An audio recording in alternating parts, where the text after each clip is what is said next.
রাইতে 4টা থেকে বসা মাদাইয়া বাজারের উপরে, যেটা আসলে খুবই দুঃখজনক। এখন এখানে প্রবাসী গাড়ি, এই যে এরা প্রবাসে যাবে, এদের গাড়িগুলো দাঁড়ায় রয়েছে পুরোটা প্রায় 7-8 কিলোমিটারের মতো। কি একটা পরিস্থিতি! জনগণের একটা ট্রাক অ্যাক্সিডেন্ট করছে, এই ট্রাকটা সরাইতে এত সময় লাগতেছে, এটা খুবই দুঃখজনক,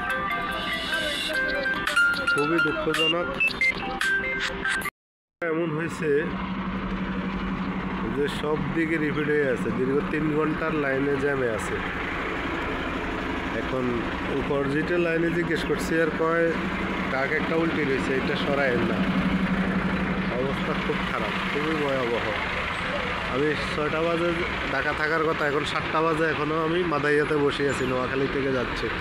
এই যে উল্টা লাইনে কিছু গাড়ি ঢুকছে, এরাও জ্যাম লাগাই দিয়ে বসে আছে। অবস্থা খুবই ভয়াবহ, উল্টা লাইনে ঢুকিয়ে গেছে, দেখেন খুব ভয়াবহ অবস্থা। কিন্তু এখন গরিপুরেও আপডেট আসছে, গরিপুরেও একই অবস্থা, সব কিছু মিলে ভয়াবহ অবস্থা হইতেছে।